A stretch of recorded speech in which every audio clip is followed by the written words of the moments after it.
قل هذه سبيلي أدعو إلى الله. Assalamualaikum warahmatullahi wabarakatuh. Alhamdulillah kita ketemu lagi di channel pemberantas kemaksiatan kaum muslimin. Dan seperti biasa, sebelum kita masuk ke pembahasan, kami ingatkan untuk kaum muslimin yang belum subscribe ke channel ini, silahkan subscribe untuk mendapatkan notifikasi ketika ada video-video yang terbaru yang kita upload di channel ini. Dan untuk yang sudah subscribe, kami ucapkan jazakumullahu khairan katsira. Dan kaum muslimin, Pak Rizik Syihab pasti semakin stres kaum muslimin ya. Semakin budrek, semakin sumpek karena ucapan-ucapan dari Pak Rizik Syihab itu sudah tidak diaminkan lagi oleh kebanyakan mukibbin. Ya, mukibbin sudah banyak yang sadar kaum muslimin. Terbukti dari instruksi-instruksi yang diserukan oleh Pak Rizik Syihab ini sudah tidak diaminkan oleh para mukibbin. Jangankan para mukibbin, ya, jangankan para mukibbin, bahkan Ba'alawi sendiri sudah tidak mengaminkan seruan dari Rizik Syihab. Ya. Rizik Syihab pernah menyatakan bahwa dengan adanya benda-benda peninggalan Nabi Muhammad SAW seperti rambut peninggalan Nabi, itu bisa menjadi acuan untuk tes DNA para Khabib Ba'alawi, orang-orang yang mengaku sebagai zuriat Nabi Muhammad SAW. Ya. Kalau memang mereka ini zuriat Nabi Muhammad SAW, pasti DNA-nya sesuai dengan DNA yang ada di dalam peninggalan Nabi Muhammad SAW, ya, rambutnya Nabi Muhammad SAW tersebut. Tapi ternyata nggak ada Ba'alawi yang berani melakukan tes DNA. Bahkan Bahar Smith yang vokal nggak berani tes DNA dengan rambut peninggalan Nabi Muhammad SAW. Malah alasan suruh bongkar makam Nabi lah dan sebagainya lah. Ya. Alasan. Padahal nggak berani. Dan itu bukti bahwa yang disampaikan, yang dikatakan oleh para Ba'alawi itu ngedabrus. Ya. Bahkan Hanif Alatos, menantunya Rizik Syihab, itu juga nggak berani tes DNA. Ya. Kalau memang berani ya silakan tes DNA, samakan rambut peninggalan Nabi dengan DNA-nya para Ba'alawi. Tapi dengan ketidakberanian para Khabib Ba'alawi untuk melakukan tes DNA, menyesuaikan DNA itu dengan rambut yang katanya peninggalan Nabi itu ya membangun asumsi bahwa dua-duanya palsu, rambutnya palsu, nasabnya Ba'alawi juga palsu. Ya. Karena kalau asli mereka sudah pasti membuktikan, sudah pasti berlomba-lomba untuk menyamakan DNA mereka dengan DNA yang ada di katanya rambut peninggalan Nabi itu kaum muslimin, ya. Jadi ya, pembohong lah, Ba'alawi itu pembohong, ya. Makanya sekarang ucapan-ucapan dari Ba'alawi itu sudah tidak diaminkan lagi. Bahkan Rizik Syihab ini sudah disebut macan ompong. Deddy Mulyadi, kalau Anda serius mau perang, jangan gunakan masyarakat. Ayo kita janjian saja. Hari apa, tanggal berapa, jam berapa, tempatnya di mana. Apa ini? Hidup bagaimana nih? Katanya umat Islam siap hadir. Umat Islam, berarti semua umat Islam diajak sama Habib Rizik Syihab perang sama Deddy Mulyadi. Katanya Habib Rizik Syihab ngajak Kang Deddy Mulyadi untuk perang tanpa membawa masyarakat. Terus kenapa Habib Rizik Syihab malah membawa seluruh umat Islam? Umat Islam yang mana yang mau dibawa? Kami belum pernah kaum muslimin melihat video dari Pak Deddy Mulyadi yang nantang perang Rizik Syihab. Belum pernah, ya. Ya kalau ada videonya dari Pak Deddy Mulyadi yang menantang perang Pak Rizik Syihab, ya bolehlah di-share di kolom komentar ya.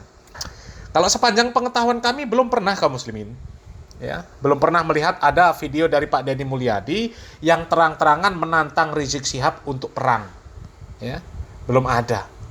Tapi kalau Pak Rizik Syihab menantang orang perang, banyak. Dari dulu, ya bukan cuma Rizik Syihab, Bahar Smith juga banyak videonya nantang-nantang perang orang, nantang ribut orang, nantang berkelahi orang, banyak. Apalagi ya, memusuhi Pak Deddy Mulyadi. Ya video-video dari Ba'alawi ya, terkhusus Bahar Smith, Rizik Syihab, yang menyerang Pak Deddy Mulyadi banyak. Kenapa Jokowi aja saya sebut apalagi Deddy? Betul? Betul? Betul? Saya gak ada urusan, saya gak ada urusan. Gak ada urusan saya, iblis saya makan kok. Deddy lagi. Dengar-dengar mau nyalon gubernur dia. Mau nyalon dia ya, dengar-dengar. Kalau dia sampai jadi gubernur, kemarin Purwakarta jadi kota kemusyrikan. Kalau dia sampai jadi gubernur Jawa Barat, maka Jawa Barat akan dia bikin jadi daerah yang penuh dengan kemusyrikan, saudara. Makanya yang kayak begitu harus ditumbang. Harus ditumbang. Bodoh amat, terserah. Kalian mau bilang saya apa, kita terserah. Ya, banyak. Dan konyolnya, ya, Pak Rizik Syihab menantang Pak Deddy Mulyadi untuk perang. Ya, katanya jangan bawa massa, jangan bawa masyarakat. Dia sendiri berkoar-koar, umat Islam siap, umat Islam siap. Ya bener kata Heri Pras, umat Islam yang mana? Yang siap kan ya cuma mukibin-mukibin yang botol itu. Ya, tahu botol? Bodoh dan tolol. Apa nggak lawak namanya? Ya, itu bukan macan ompong, tapi pelawak, ya, badut. Ya, badut.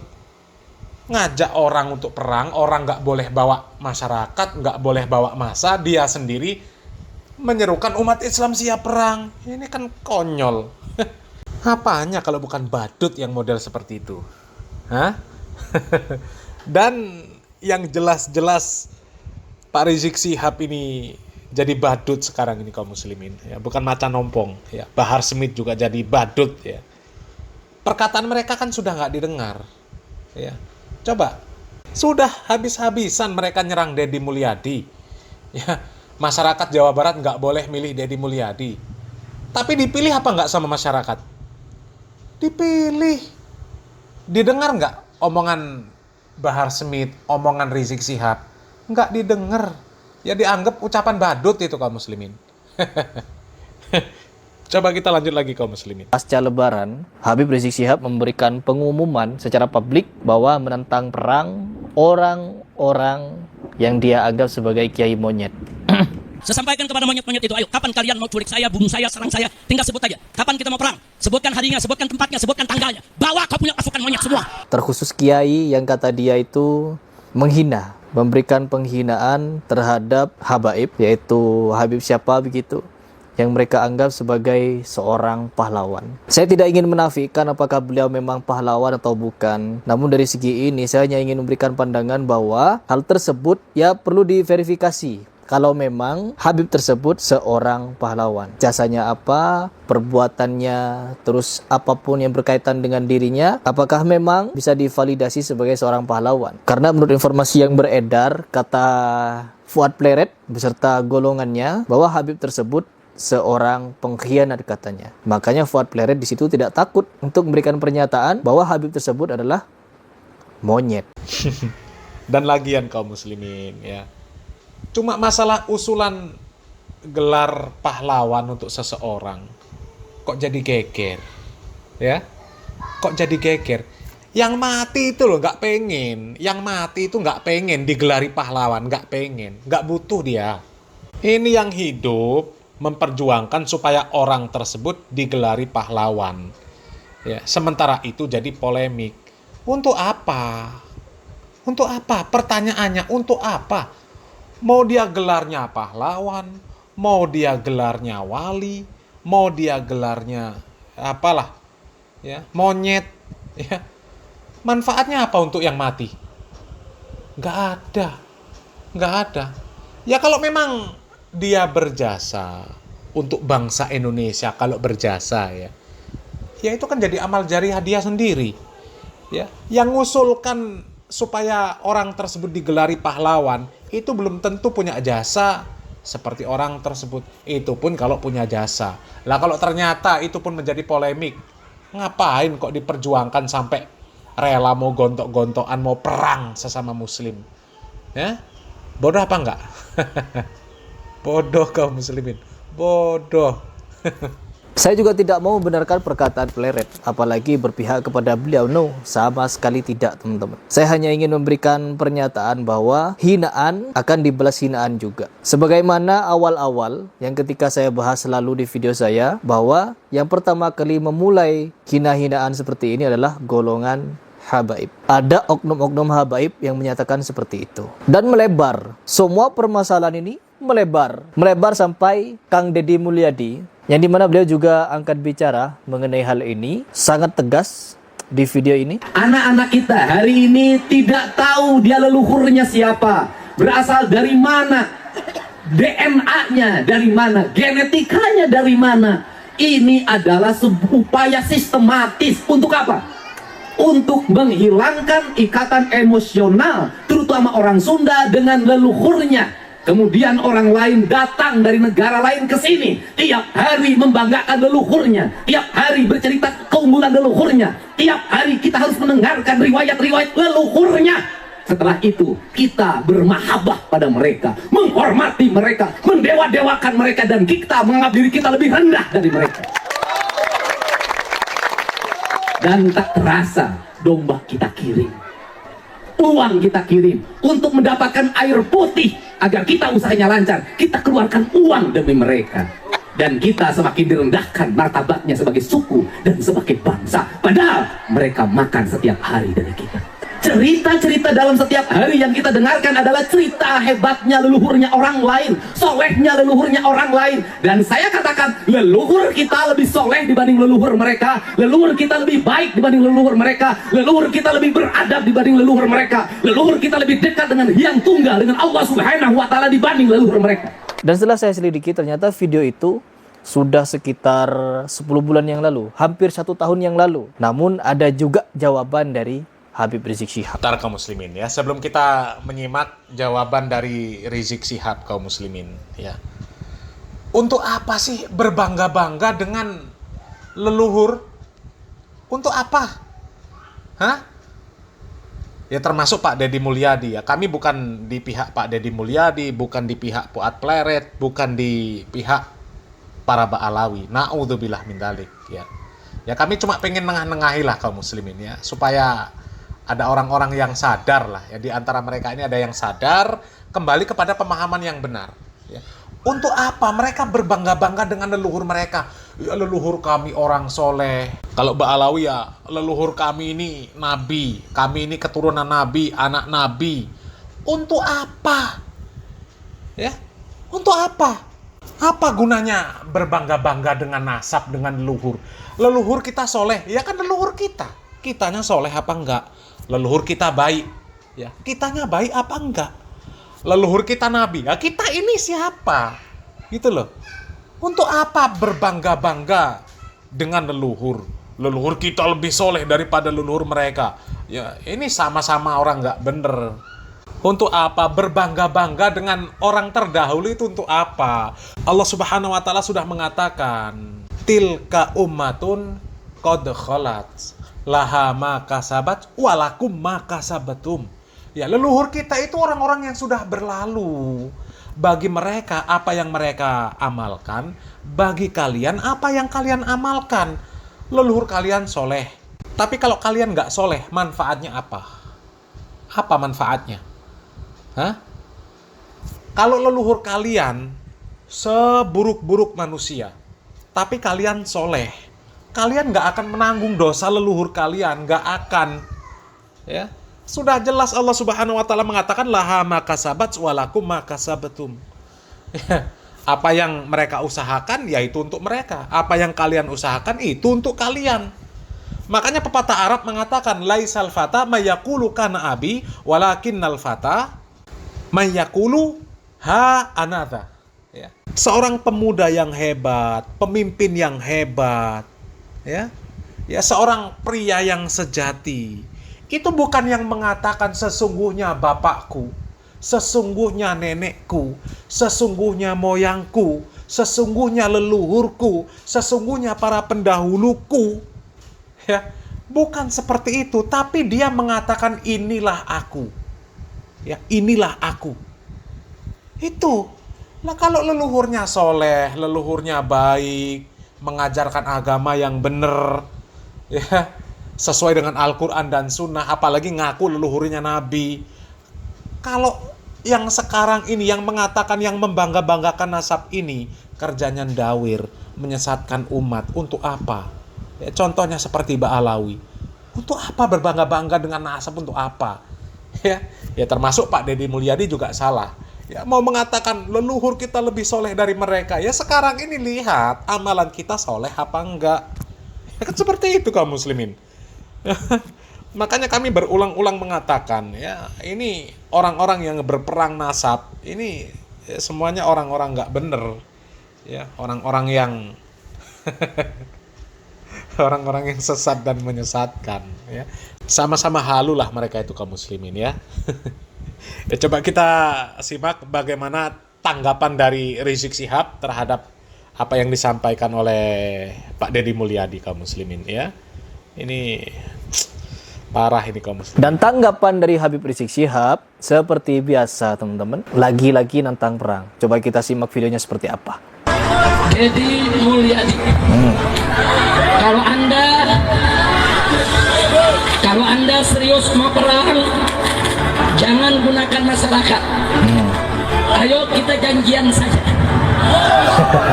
Hari apa, tanggal berapa, jam berapa, tempatnya di mana. Anda yang tetepin, kita akan datang. Takbir. Perhatikan baik-baik kalimatnya teman-teman. Langsung nantang perang. Saya tidak tahu apakah ada ucapan dari Kang Deddy Mulyadi yang menentang para Habib untuk perang secara fisik. Saya tidak menemukan satupun video dari Kang Deddy Mulyadi memberikan narasi akan berperang secara fisik dengan mereka. Nah kaum muslimin ya, sama ya dengan statement kami kaum muslimin ya. Ya belum pernah ada statement dari Pak Deddy Mulyadi yang menantang perang Ba'alawi, menantang perang Rizik Syihab, nggak ada kaum muslimin. Tapi memang mentalnya para Ba'alawi ya seperti ini kaum muslimin. Ya, tapi ya wajar lah kaum muslimin ya kalau melihat Bahar Smith kelakuannya juga seperti ya suka nantang-nantang lah ya. Ya karena imam jumbonya, imam besarnya seperti ini. Ya. Ini pimpinannya seperti ini, seperti Rizik Syihab ini. Ya, maka ya sesuai lah kalau pepatah mengatakan guru kencing berdiri, murid kencing berlari. Kalau gurunya seperti ini, maka bawahnya ya nggak akan jauh beda. Bahkan bisa lebih parah dari ini kaum muslimin ya, lebih parah dari Rizik Syihab. Tapi entah kenapa para habaib ini ketika ada segala sesuatu, ya begini, perang, selalu ingin menumpahkan darah. Padahal sesama muslim, kalau ada permasalahan ya kita selesaikan secara kepala dingin, tetap muka begitu. Kalau perang-perang ini kan sontoloyo jatuhnya. Kalau kita berbicara masalah perang, kemarin saya sudah singgung, apakah tidak belajar kepada perangnya Ali bin Abi Thalib dengan Muawiyah, dengan Aisyah, dan beberapa perang saudara lainnya. Apalagi kita sekarang ini dihebohkan dengan nasab kalian, yang dimana nasab kalian dipertanyakan. Banyak tuntutan yang dimana awal-awal Al-Habib Rizik Syihab menyatakan ada rambut Nabi.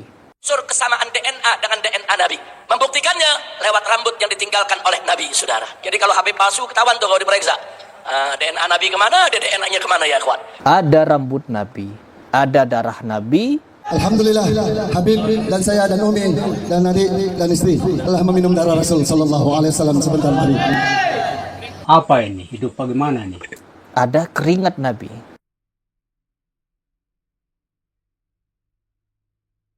Tiga benda biologis peninggalan Nabi ini yang kalian klaim sahih tersambung kepada Nabi, harusnya dengan benda biologis itu bisa untuk menjadi validasi tentang nasab kalian. Harusnya demikian. Tapi ketika ada orang yang menggaungkan tentang tes DNA, kenapa kalian malah diam? Kemana pernyataan Habib Rizik Syihab yang pada waktu itu siapapun yang mengaku-ngaku habaib wajib tes DNA? Hikmah adanya peninggalan Nabi Muhammad SAW berupa rambut, yaitu untuk memvalidasi nasab kalian. Lalu ada sekonyong-konyong pernyataan dari Bahar Smith, saya akan menjadi orang pertama yang akan tes DNA. Tes DNA, lu bilang kalau mau tes DNA dua syarat. Satu, bisakah ente orang yang ngajak tes DNA ini menggali kuburnya Rasulullah, ambil darah beliau, nanti cocokkan sama kita orang, sama-sama kita ke laboratorium, rumah sakit, biayanya aneh bayar.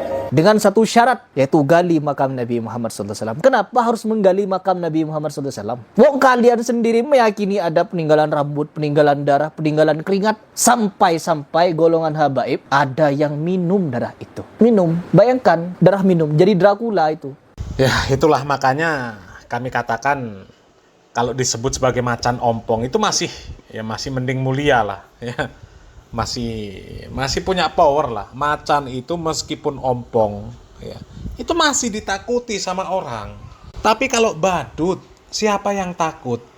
Ya, Rizik Syihab, Bahar Smith, ya, Ba'alawi secara umum semuanya itu badut, ya, badut. Ba'alawi ada yang baik mungkin, ya, mungkin. Yang baik itu nggak termasuk, ya.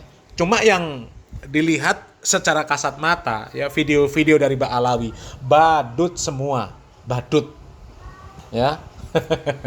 Ini kalau pakai bahasanya Rizik Syihab, Bahar Smith nggak terima disebut badut, duel kita. Ya, badut, ya, katanya ada rambut Nabi, ada darah Nabi, ada gigi Nabi, ada keringet Nabi dipamerkan kemana-mana, ya. Rizik Syihab menyerukan untuk tes DNA, tapi nggak ada yang berani tes DNA. Giliran disuruh tes DNA, alasannya macem-macem. Alasannya tes DNA nggak bisa mengisbat nasab.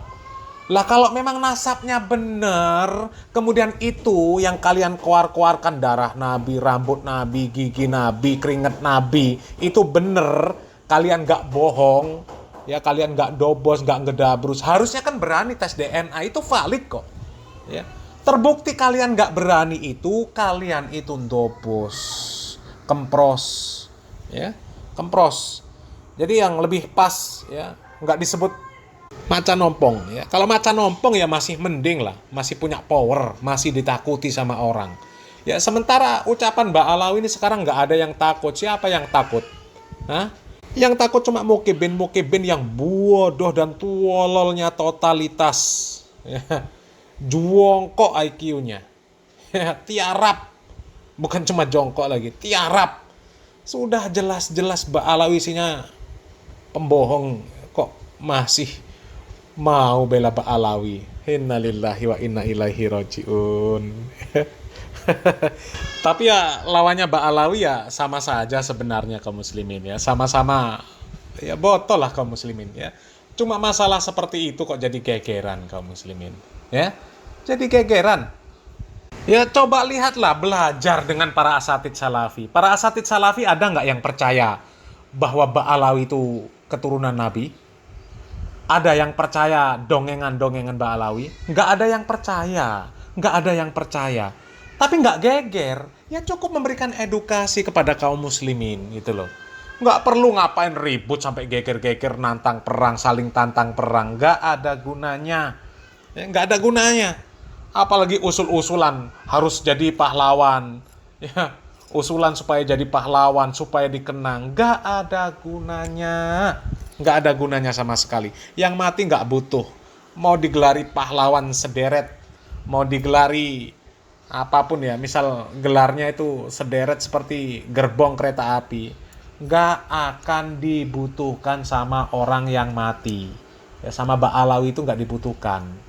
Ya, kalaupun dia itu benar-benar berjasa, apalagi kalau nggak sesuai, ya, nggak sesuai, bukan pahlawan digelari pahlawan, tambah parah lagi, yang goblok yang menggelari, ya kan, seperti itu kaum muslimin, ya. Ya, tapi masih mending lah, masih mending orang-orang yang menggugat Ba'alawi itu juga masih mending, meskipun 11-12, ya, masih mending, ya. Cuma kesalahan mereka ini kaum muslimin, sebenarnya ketika melihat kesalahan para KB Ba'alawi, mereka bukan berusaha untuk menyadarkan umat kembali kepada pemahaman yang benar, bukan. Kesalahan mereka itu hanya kalau Ba'alawi seperti itu, ya, loh kenapa kita yang pribumi tidak lebih diseperti itu kan lagi, ya. Kalau Ba'alawi dimuliakan, ya, kita pribumi ini lebih harus dimuliakan lagi, ya. Itu kaum muslimin, ya. Salahnya itu di sana, ya. Mereka itu pengennya mukibin yang selama ini jadi jongosnya Ba'alawi, pengennya jadi jongosnya kiai-kiai yang menggugat para KB Ba'alawi, menggugat nasab Ba'alawi. Ya, pengennya mereka seperti itu kaum muslimin, Ya, mereka tidak pengen menyadarkan umat Islam supaya kembali kepada pemahaman yang benar, bukan. Ya, hanya rebutan mukibin sebenarnya, ya. Ya, secara analisa kami seperti itu kaum muslimin, ya. Mereka cuma rebutan mukibin. Ya, mereka pengen dikultuskan, pengen dimuliakan oleh para mukibin sebagaimana mukibin selama ini mengkultuskan dan memuliakan Ba'alawi. Itu saja kaum muslimin, ya. Mudah-mudahan bermanfaat kaum muslimin. Salam waras, salam akal sehat. Barakallahu fikum. Wassalamualaikum warahmatullahi wabarakatuh.